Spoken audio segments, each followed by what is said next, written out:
Hi again then guys, and so we've got another Special Projects replica build for you today, and this time it's for an interesting one. It's a replica based on the Mustang, and this is, as you'll have seen from the title of the video, a replica of the Shelby 1000 Mustang, which is essentially like Shelby's equivalent of the Dodge Charger Hellcat and the Challenger Hellcat.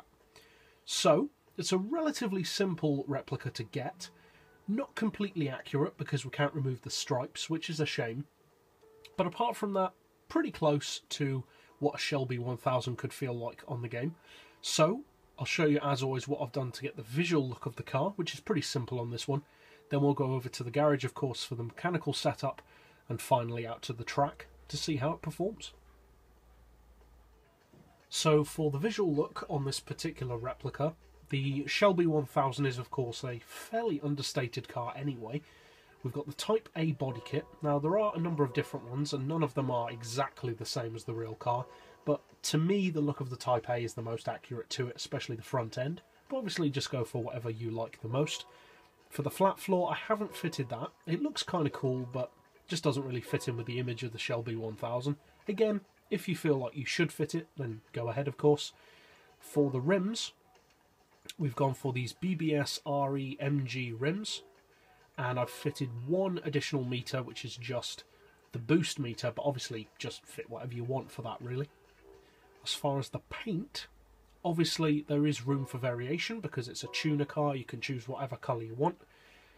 So I've gone for a pearlescent colour, and the particular colour is dark purple mica, which comes from the Toyota Will, which is a kind of stealth bomber looking hot hatch. For the rims, obviously I've gone for a really dark grey, technically black, but more like an ultra dark grey, which is shadow black. But obviously there are a variety of dark greys and blacks that you can go for with this particular model. So a pretty simple visual setup overall, and I've gone for the same dark black for the brakes as well. So like I said, pretty simple overall visual setup. So now let's go over to the tuning garage for the mechanical setup.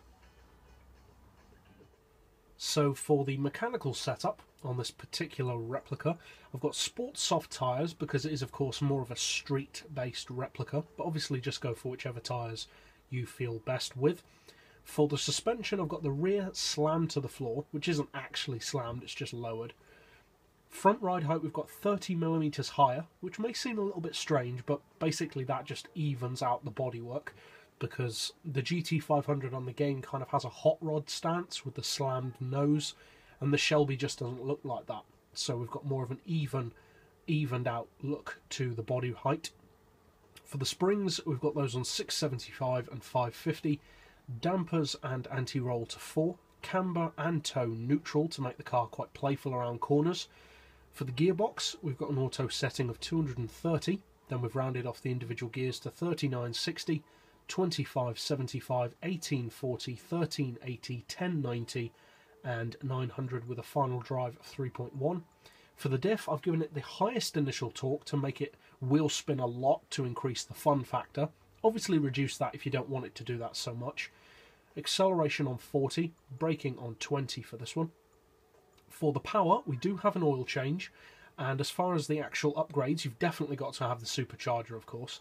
We've got the intake tuning, stage 3 engine tune, sports computer, race exhaust, manifold and cat, and then reduce the power slightly down just so it's at 1000 horsepower like the real car. And as far as weight, you want the stage 1 weight reduction and the window weight reduction, and then a pretty hefty 191 kilo ballast, which we've put all the way to the back of the car, which means it's still lighter over the back end for drifting, but it's closer to a 50-50 split and weighs the same as the real Shelby 1000 Mustang. So that's it for the mechanical setup. Now let's finally go out to the track to see what it can do. So this tune is fairly obviously not designed for racing. It's just to be crazy, to be fun, to be mad, to shred its tyres just like the real Shelby 1000 can. Now, as it happens, if you do fit, for instance, racing soft tyres, it may turn out to be a potentially good race-winning car. But I'm not guaranteeing that, because this tune is just to be fun. It's just to be a replica, of course, just the kind of car that you can get out on, say, cruises or whatever, and just throw it around the track. And as it happens, it makes, unsurprisingly, a pretty good drift car as well. So, if you decide to use this replica, I hope you find it fun above all, and potentially competitive. And be sure to check out the channel for other special projects, replica builds, and also custom builds. And as always, thanks for watching.